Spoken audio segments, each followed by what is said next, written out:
Lagi sibuk kan nih? Kebetulan udah gak sibuk sih Pak Toro. Oh, alhamdulillah deh. Ada yang bisa dibantu Pak Toro? Iya, pengen ya ngobrol dikit aja. Oh, baik. Gimana, Ya, gimana? sharing lah istilahnya Iya, gitu Pak kan. Toro. Ya mengenai adalah kendala-kendala saya dalam pembelajaran di kelas bersama Baik. siswa gitu. Kira-kira perasaan ada waktunya nih? Boleh Pak, kebetulan saya sudah selesai ngajarnya hari ini. Ya, alhamdulillah kalau bisa deh. Ya, alhamdulillah Pak. Iya, jadi gini perasaan kan ya namanya saya ilmu sosial Pak ya. Hmm. Ilmu sosial itu kan sebenarnya gue beda dengan ilmu pasti ya. Kalau ilmu pasti kan seperti matematika ya seperti itu textbook. Nah kalau saya kan ilmu sosial artinya yang memang banyak teori ya, banyak Betul. teori, banyak bicara, banyak komunikasi. Nah terkadang namanya sosial banyak komunikasi, terkadang anak nggak semua anak yang memang suka dengan komunikasi. Nah, hasilnya dampaknya jadi ketika saya memberikan materi banyak ceramah, banyak cerita dengan cara contoh-contoh kehidupan, tapi ada beberapa siswa yang memang nggak tertarik gitu loh. Terus bahkan dia lebih tertarik dengan gadget, dengan apa yang dengan media di HP-nya.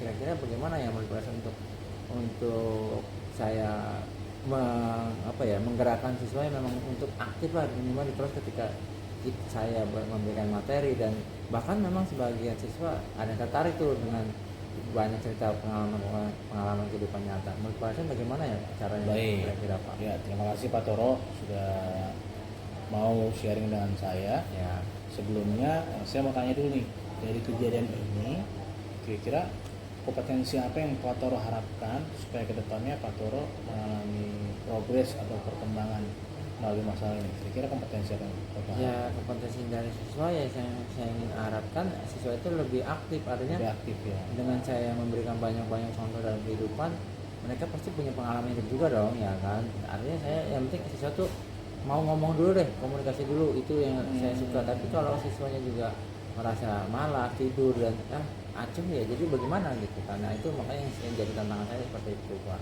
Berarti Bapak pengen punya kompetensi, bisa menguasai kelas dengan baik, Ya, ya, bisa manage kelas juga dengan baik ya Pak ya? iya. Baik, nah sekarang pertanyaan saya, menurut Bapak dari kendala yang Bapak sampaikan tadi, apa tuh Pak kira-kira kendala terbesar yang menyebabkan anak-anak tadi sikapnya jadi berubah pada saat belajar? Ya kendala terbesar mungkin mereka merasa jenuh kali ya. Jenuh ya? Iya, jenuh dengan banyak komunikasi, banyak saya memberikan cerita-cerita kehidupan, contoh-contoh kehidupan, sedangkan mereka ya mungkin belum mengalaminya. Tuh. Tapi memang saya kadang saya bikin variatif, artinya bikin riang, bikin hiburan lah gitu, atau ice breakingnya lah gitu. Oh, ada speakingnya ya? Iya. Ya, itu juga menurut saya salah satu solusi ya Pak ya. Untuk pertama, kalau kita menggunakan ice breaking, anak-anak fokusnya bisa kita arahkan ke kita. Yang kedua, dengan adanya metode ice breaking tadi yang Bapak siapkan, itu juga menjadi kesiapan belajar anak lebih baik, dan diharapkan dengan kondisi seperti itu anak-anak bisa lebih fokus, lebih serius belajarnya. Gitu Pak ya. Nah, saya mau tanya lagi nih Pak, menurut Bapak nih, dari yang Bapak sudah alami tadi, kira-kira dengan ice breaking, dengan pola materi yang lebih menarik, itu nanti anak-anak akan ada perubahan nggak Pak menurut Bapak? Ya memang sih namanya perubahan tidak langsung serta-merta Pak ya. Betul. Artinya butuh pelan-pelan.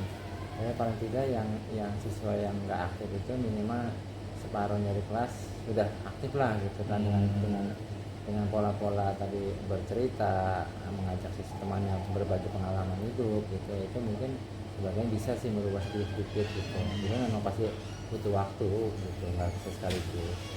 Berarti kira-kira komitmen apa yang akan Bapak ambil untuk bisa merubah situasi tadi Pak? Ya paling tidak komitmennya itu mengajak kebersamaan untuk siswa dulu, artinya untuk fokus, untuk konsentrasi, untuk dia menyelami pengalaman hidupnya dia. Artinya kan kalau mengalami berarti dia bisa bercerita. Betul. Tapi kalau belum pernah mengalami, dia bagaimana mau bercerita gitu.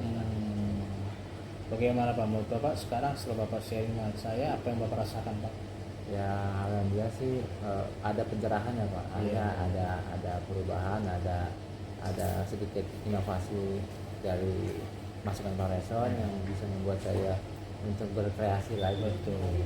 Jadi intinya Pak, anak-anak itu memang pertama perlu kita atur dulu fokusnya. Ya. Setelah mereka fokus baru kita atur materi supaya menarik. Nah, setelah mereka memiliki daya tarik, kita buat anak-anak itu berkelompok belajar berdasarkan kemampuan masing-masing. Gitu ya. Berdasarkan kemampuan itu bisa kesiapan belajarnya, bisa kompetensinya secara kognitif, bisa berdasarkan minatnya. Nanti kita lihat Pak, dari mana nanti pengelompokannya itu bisa kita arahkan tergantung dari metode yang Bapak pilih. Gitu Pak. Kira-kira gimana Pak? Sudah terselesaikan? Ya, Sudah terjawab maksud saya? ya masalah alhamdulillah Bapak? sih kalau seperti itu dari Pak Hasan saya sudah ada masukan dan saya terima kasih Baik. dari masukan dan sarannya karena itu adalah prinsipnya untuk membangun keberlanjutan saya untuk pola pembelajaran ke depan. Baik Pak, nanti saya akan temani Bapak masuk ke dalam kelas. Saya akan coba observasi kira-kira bagaimana penyelesaiannya di dalam kelas. Harapan saya mudah-mudahan dengan saya ada di dalam kelas bisa membantu Bapak sedikit menyelesaikan permasalahan tadi, dan juga setelah itu nanti kita akan sharing lagi Pak bagaimana tindak lanjut dari penyelesaian masalah yang tadi Bapak sampaikan. Ya, siap. Terima kasih Pak Reson atas waktunya, dukungannya, sarannya. Sebelumnya terima kasih. Mohon maaf kalau mengganggu ya. Baik Pak, berarti Bapak nggak keberatan kalau saya masuk kelas Bapak Nggak Pak? apa-apa. Terima kasih Baik. banyak. Baik Pak, terima kasih ya Pak. Terima kasih Pak Reson. Terima kasih, Pak. Sama-sama. Selamat sore. Assalamualaikum. Pak Reson. Assalamualaikum warahmatullahi wabarakatuh. Waalaikumsalam warahmatullahi wabarakatuh. Baik, selamat siang anak-anak. Apa kabarnya hari ini? Baik. Oke, saya mau tanya siapa yang tidak masuk hari ini? Tinggal nggak masuk ya? Wah, bagus. Berarti artinya semua keadaan sehat. Semua keadaannya siap belajar. Semua keadaannya berarti aman-aman aja ya. Oke, sebelum kita mulai, saya coba bertanya. Ada yang mau coba ice breaking? Nah, ini jam-jam ini jam-jam rawan. Ada yang mau coba ice breaking di ice breaking di depan? Gak ada? Yaudah, saya gini. Semuanya berdiri dulu yuk. Yuk, semua berdiri. Yuk. Ya, semua berdiri yuk. Nanti baru. Jadi perintahnya adalah kalau saya bilang tepuk satu, berarti satu lagi. Kalau saya bilang tepuk dua kali. Ingat perintahnya harus komplit. Tepuk satu, dua, tiga. Tapi ya, harus tepuk satu. Oke? Sekaligus ini melatih konsentrasi kalian. Ya. Tepuk satu, tepuk dua, tepuk tiga, empat. Lagi ya. Tepuk dua, tepuk satu, tepuk tiga, dua. Bagus. Lagi ya. Saya lebih cepat lagi ya. Tepuk satu, tepuk dua, tepuk satu, tepuk dua, satu. Lagi ya. Lebih bagus lagi ya. Lebih cepat lagi. Sekarang speednya kita mau lebih cepat lagi. Tepuk dua, tepuk satu, dua. Oke, ya, duduk ya. Oke. Nah, hari ini semua kita kedatangan teman saya. Kami berdua sama-sama sedang menjalani program Guru Murah angkatan 10. Ini ada Bapak Piantoro.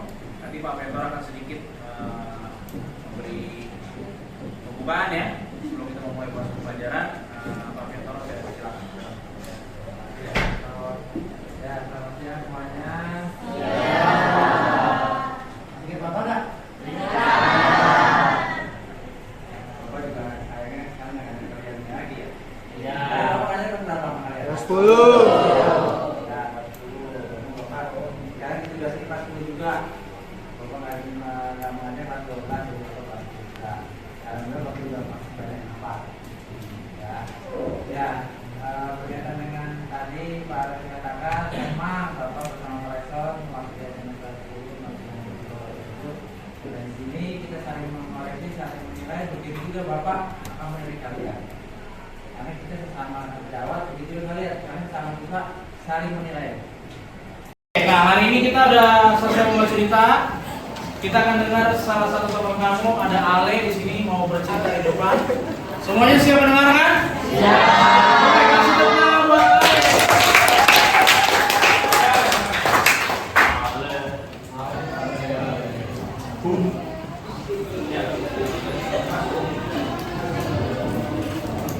Jadi teman-teman, cerita yang saya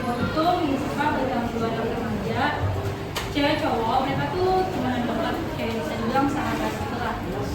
Nah saking dekatnya mereka itu tuh kayak kadang tuh orang-orang tuh mungkin kayak mereka tuh ada relationship yang khusus gitu loh, kayak katakanlah pacaran gitu. Tapi sebenarnya mereka tuh pacaran doang, temenan doang, temenan doang. Nah terus pas beberapa bulan mereka dekat, tiba-tiba itu kan mereka teman sekolah ya. Nah tiba-tiba si cowoknya ini tuh nggak masuk sekolah dan rekamannya tuh sakit. Awalnya sih si cewek ini kayak oh ya udahlah paling kayak cuma demam gitu kan, jadi dia kayak udah aman aja gitu. Terus Saatnya jam ke-8 kemudian ternyata si cowoknya tuh nggak benar-benar nggak pernah masuk sekolah gitu. Dia tuh It's time to begin panik eighth gitu loh. Karena lesson. si cewek ini kan nggak dapet info apa-apa dari orang-orang sekitarnya. Dia cari tahu ke gurunya, ternyata si cowoknya ini punya penyakit komplikasi. Jadi cowoknya ini punya gagal ginjal, terus kalau nggak salah tuh kayak ada masalah sama jantung juga gitu. Oh, itu cukup parah lah ya.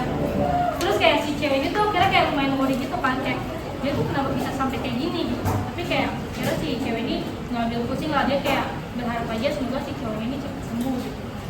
Terus ada waktu dimana mereka tuh mau ujian nasional.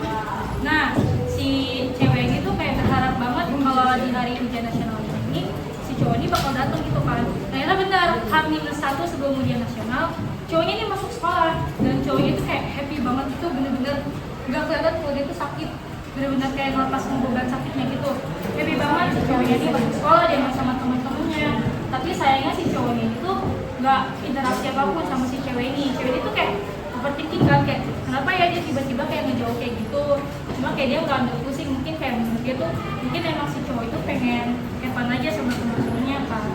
Terus karena si cowoknya udah mulai masuk, ceweknya ini mikir kayak beda lah, pasti dia udah sembuh dong. Akhirnya ceweknya kayak udah ceweknya tuh udah mulai happy lagi karena si cowoknya mulai masuk nih. Terus ternyata pas hari pertama ujian nasional ada kabar kalau cowoknya ini meninggal. Nah terus di situ tuh di hari ujian pertama itu si ceweknya tuh kayak ngeblank banget, dia tuh nggak bisa lanjut ujian karena kayak dia pasti sedih banget kan, dia sedih, terus kayak dia tuh khawatir juga gitu. Terus setelah kayak gitu ya udah akhirnya teman-teman kelasnya mereka tuh melayat si cowok ini, tapi sayangnya si cewek ini itu nggak bisa ikut karena orang tuanya tuh strict parents gitu. Jadi pulang sekolah tuh bener-bener harus pulang gitu kan. Terus ya udah dia endingnya cowoknya meninggal, terus ceweknya sendirian. Terus fun fact-nya lagi, mereka tuh kan sebenarnya tuh sahabatan. Apa lagi? Ayo. Drama, teater. Nah, banyak seni-seni semua. Itu adalah satu seni adalah mencakupan mengenai budaya. Maka ini kita budaya kita banyak. Dari seni itu kita bisa terangkat nama kita, negara kita, ya kan, wilayah kita dari seni. Karena seni itu nggak setiap orang punya seni. Saya, setiap orang pasti seninya berbeda. Contohnya Jiran, seni musik dia mungkin bisa, tapi belum tentu dia bisa gambar, ya kan? Karena bicara seni itu luas, itu angkanya nggak mesti dengan lagu, nggak mesti dengan lukis, banyak kegiatan yang dari isi pemikiran kita, isi hati kita. Mungkin kebanyakan seni musik rata-rata sebagian besar adalah kejadian nyata atau pengalaman hidup, benar nggak? Makanya kalau dibilang kayak mungkin perempuan curahan hati, perasaan pasti itu perempuan. Ya, dengan adanya perasaan curahan hati itu akan dalam laku, jadi duit, jadi rezeki, jadi album, jadi tenar, jadi artis. Ya, awalnya gitu kan. Kalian awalnya nggak terkenal biasa aja, cuma karena kalian suka lagu, kalian dituangkan semua dalam lagu, dalam musik, dalam lirik, jadi kan kalian. Apalagi sekarang zaman canggih teknologi, sendiri pun bisa jadi duit, TikTok, bisa, YouTube, bisa. Kalau dulu kan kalau musik harus sedih dulu pak, antri dulu pak, ya kan syuting dulu pak. Sekarang nggak di tempat itu juga nyanyinya juga bisa jadi duit. Ya kan? Itu namanya seni. Karena seni itu adalah seni itu nggak bisa dibeli dengan duit. Ya, sekali lagi, seni tidak bisa dialihkan dengan duit. Kenapa? Itu seni kan panggilan hati, jiwa. Ya. Jadi nggak bisa sembarangan seni itu dihargai dengan duit. Bahkan ya kalau dibilang kayak seni lukis, banyak seni lukis yang cuma gambar biasa tapi nilainya berapa? Ratusan juta. Apalagi kalau musik, bicara musik, lirik kita di negara kita dihargai 6 paten. Ya. Jadi Bareton ini hanya sebatas teks ketemu, tapi secara konteks di lapangan bebas. Ya, karena terbatas cuma jam 2 jam selesai. Tapi selebihnya kalian bisa kreasikan. Ya, jadi di sini kalian menuntut ilmu khususnya para seni musik, kalian harus terapkan di kehidupan nyata. Tidak terbatas hanya di buku. Karena kalau seni musik itu memang konteksnya praktek ya, Pak? Iya, betul. Praktek. Jadi beda dengan Bapak. Kalau Bapak kan ya teori. Tapi kalau seni musik nyata, ada hasilnya, ada produknya. Jadi nggak bisa dikatakan duplikat. Makanya kalau ketika orang punya lagu, itu lagu gue, itu lagu saya, nggak bisa dituliskan dan harus izin. Nanti kalau punya hasil karya seni musik, orang lain mau menyanyikan, izin dulu, atau dirubah liriknya, ada izin dulu, dan semata itulah seni, ya, bicara seni musik. Jadi katakan seni musik itu kelihatannya sepele, tapi mengandung makna arti musik. Ya. Contoh kayak lagu Indonesia Raya. Emang kalian tidak tahu lagu Indonesia Raya itu sih liriknya, tapi maknanya. Kenapa Indonesia Raya lagunya seperti itu?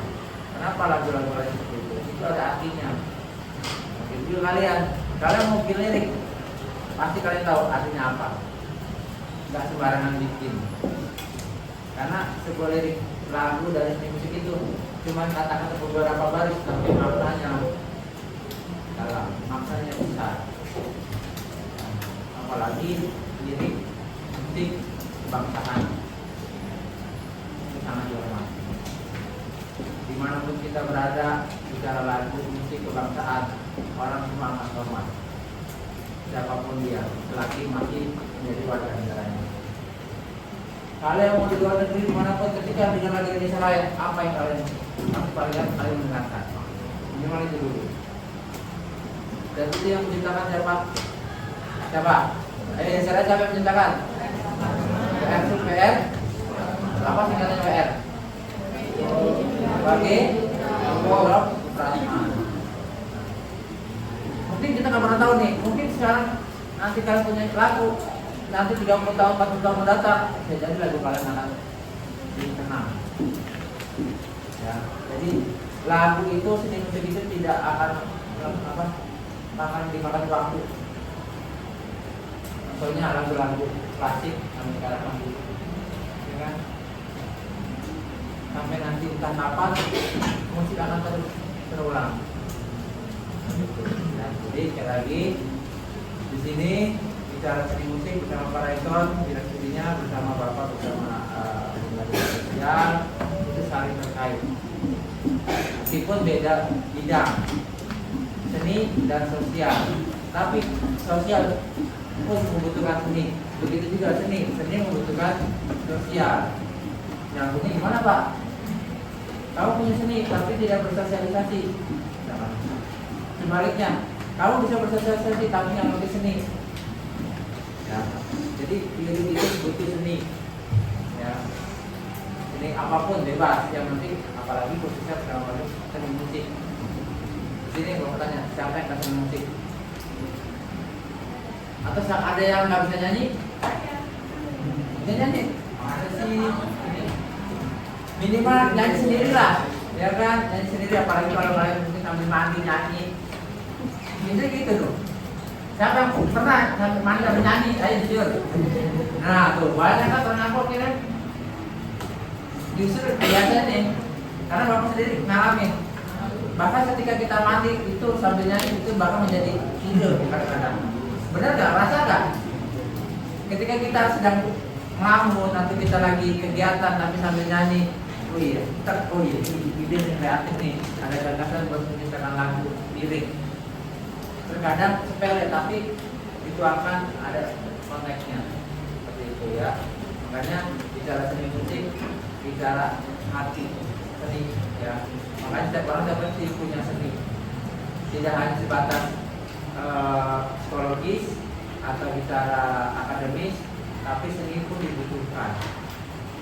Nah, karena seni itu tidak sembarang orang punya jiwa seni, dan seni itu mahal harganya. Ya, mungkin untuk cukup sekian Pak Redon, kita bisa lanjutkan untuk materi. Ya, oke, terima kasih Pak Toro untuk tangan dong, Pak Toro.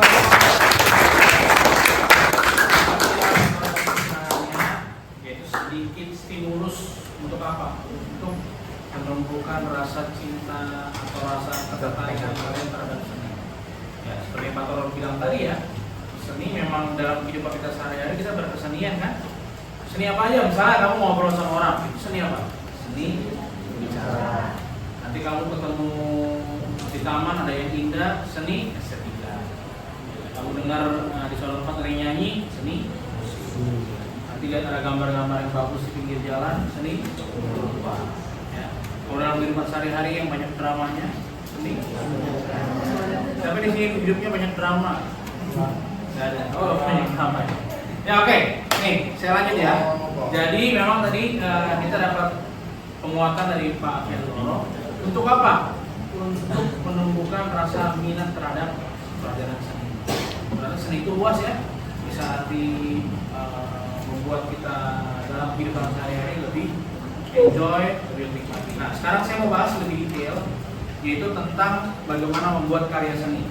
Nah, karena saya backgroundnya seni musik, jadi kita akan membuat karya musik. Kalau kamu suruh saya, Pak, buat karya tari, ya nggak bisa. Itu mungkin Tasya jagonya nanti kalau kita karya tari.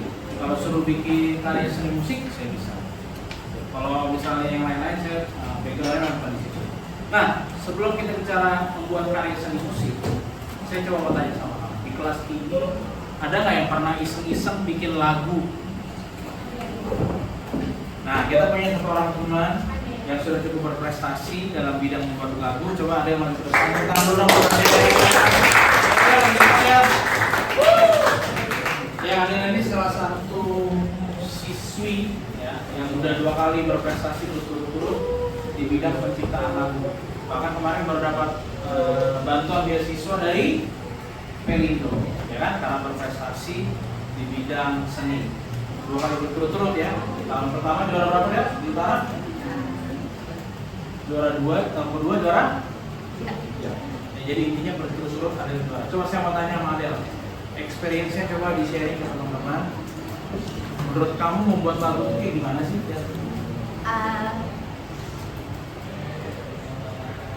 Jadi tuh proses aku buat satu karya menjadi lagu, buat lagu lah. Itu tuh aku awalnya cari referensi nada-nada gitu, kayak yang akan aku tuh ya buat cari nada, terus habis itu aku bikin nih kan, kalau misalnya lomba itu biasa ada temanya. Nah, aku tuh nyari referensi lirik juga. Jadi kayak aku satu yang lirik sama temanya. Setelah udah dapet lirik yang pas, baru deh aku masukin ke nada-nada yang udah aku cari. Apa sih tips and triknya sampai Dewan Juri senang sama lagu kamu tuh? Menurut kamu apa? Keunggulannya ya, sebenarnya apa saya masuk keunggulan itu sih, jadi mungkin karena chordnya yang gampang gitu Pak, jadi kayak mudah dipahami, terus sama masuk ke dalam kan ada melodi, jadi kayak itu pas gitu. Oke, tepuk tangan buat Adel. Nih, tadi yang disampaikan Adel tuh sudah mulai tahapannya. Cuma sekarang saya mau lebih jelaskan detail tahapan-tahapan dalam membuat lagu, sehingga nanti kamu semua bisa membuat lagu.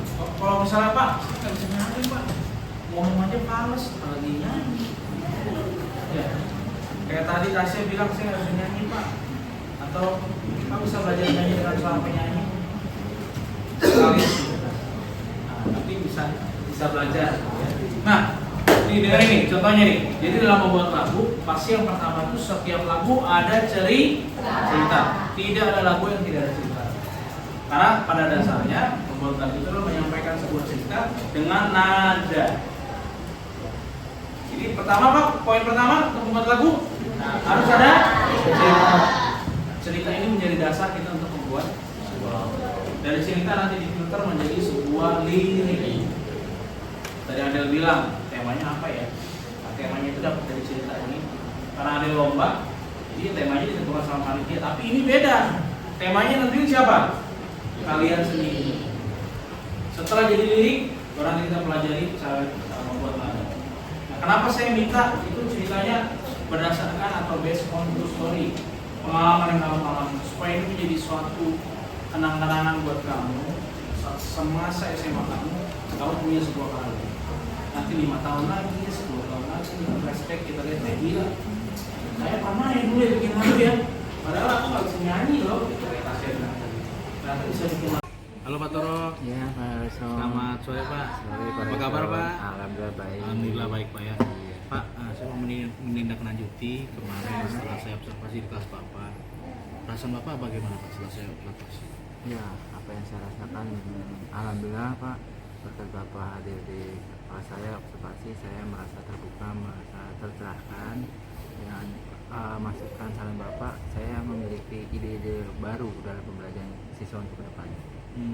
Jadi ada ide baru ya Pak ya? Iya. Nah, saya mau tanyakan itu, kira-kira perubahan apa yang Bapak rasakan signifikan dalam proses kegiatan belajar mengajar di kelas Bapak? Ya, namanya proses belajar yang pertama kali anak tuh tertarik dulu Pak. Tertarik ya? Iya, artinya tertarik untuk minat untuk belajar dalam mata pelajaran saya, karena kan namanya siswa itu mungkin dia senang belajar tapi belum tentu tertarik begitu.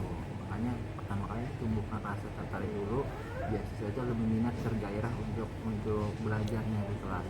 Terutama pembelajaran saya kemarin, materi saya membuat peta, itu memang orang melihat anak-anak itu sulit, tapi paling tidak melihat gambaran dulu. Oh ternyata pembelajaran menggambar utamanya gitu. Oh, jadi intinya begitu anak-anak punya minat belajar, maka bisa dipastikan mereka tertarik, baru ada antusias dalam belajar. Iya. Nah, setelah kemarin saya masuk kelas, kira-kira rencana tindak lanjut ke depan Pak Avianto apa? Ya, rencana saya tindak lanjut ke depannya yaitu mengembangkan apa dari pola-pola variatif yang saya coba kepada anak. Artinya berkolaborasi dengan anak ikut tampil ketika saya harapkan kepada siswa untuk mengembangkan pola-pola pembelajaran yang membuat petanya, bagaimana sampai dia harus coba maju ke depan kelas, itu salah satunya. Oh, jadi istilahnya juga menumbuhkan rasa percaya diri Iya, karena siswa itu kan nggak semua punya rasa percaya diri, kayak dia mau, cuma malu-malu kadang-kadang. Jadi anak-anak rencananya setelah mereka punya minat, mereka mendemonstrasikan hasil belajar Iya, mereka di depan betul, kelas. mendemonstrasikan. Oh, iya. Jadi dengan mendemonstrasikan itu nanti minat mereka meningkat, rasa percaya diri meningkat.